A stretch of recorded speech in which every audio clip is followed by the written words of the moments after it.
और बात करते हैं मुजफ्फरनगर की। मुजफ्फरनगर जीआईसी ग्राउंड में 5 सितंबर को होने वाली संयुक्त किसान मोर्चा की महापंचायत की तैयारी अंतिम चरण में है।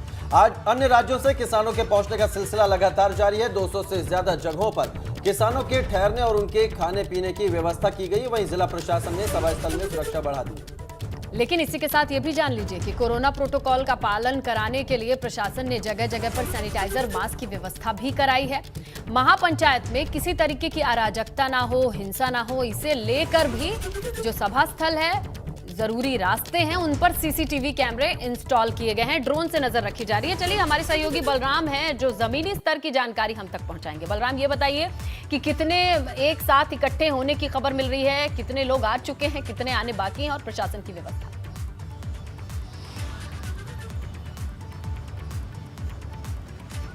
देखिए, अगर हम किसानों के पहुंचने की बात करें तो लगातार किसान मुजफ्फरनगर पहुंच रहे हैं और लगभग 40,000 किसान अब तक मुजफ्फरनगर पहुंच चुके हैं। और ये उम्मीद जताई जा रही है कि कल की जो महापंचायत है उसमें 7 से 8 लाख जो किसान है वो पहुंचेंगे। तो यानी कुल मिलाकर के जो किसान नेता हैं उनके लिए भी बहुत बड़ी चुनौती है और प्रशासन के लिए भी, क्योंकि किसानों के लिए चुनौती इसलिए है कि इतनी भारी तादाद में अगर किसान पहुंच रहे हैं तो उनके ठहरने का, उनके भोजन का और शांतिपूर्ण ढंग से महापंचायत संपन्न हो, इसकी जिम्मेदारी उनके कंधों पर होगी। और उसके लिए उन्होंने क्या तैयारी की है, क्या प्लानिंग की है, ये भी बहुत बड़ी चुनौती है। अगर वहीं हम प्रशासन की बात करें तो प्रशासन के लिए सबसे बड़ी चुनौती ये है क्योंकि अभी भी कोरोना की तीसरी लहर की आशंका जताई जा रही है।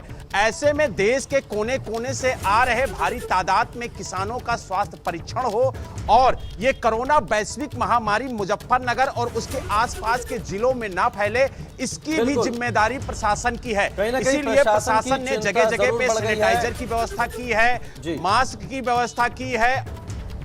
बिल्कुल बलराम, बहुत शुक्रिया आपका ये अहम जानकारी हमसे साझा करने के लिए। और ये बड़ी चुनौती प्रशासन के लिए निश्चित तौर पर है क्योंकि 5 सितंबर को जो महापंचायत है उसमें बड़ी तादाद में किसान जुटेंगे। टोक्यो पैरा ओलंपिक से अच्छी खबर मिलती नजर आ रही है, जहां बैडमिंटन खिलाड़ी और नोएडा के डीएम सुहास एलवाई इंडोनेशिया के फ्रेडी सेतियान को दोनों सेट में हरा चुके हैं। यानी अब कुल मिला के एक मेडल और पक्का होता है। बिल्कुल, 21-9, 21-15 से इंडोनेशिया के खिलाड़ी को सुहास एलवाई ने हराया है। बैडमिंटन खिलाड़ी सुहास एलवाई का एक मेडल पक्का हो गया है। गौतम बुद्ध नगर के डीएम हैं सुहास एलवाई और एक अच्छे बैडमिंटन खिलाड़ी हैं। टोक्यो पैरालंपिक में प्रतिभाग कर रहे हैं और अब एक और मेडल भारत की झोली में आता दिखाई दे रहा है। बिल्कुल कौशल, दिलचस्प तो ये होगा जब तरुण ढिल्लन भी अपना मैच जीत जाएंगे तो कुल मिला के इंडिया वर्सेस इंडिया फाइनल का जो एक दिलचस्प मुकाबला होगा वो ऐतिहासिक होगा पैरा ओलंपिक के लिहाज से और भारत के लिए भी।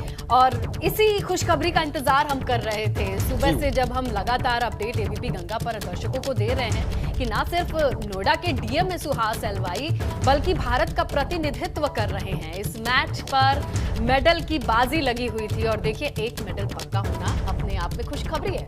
जी।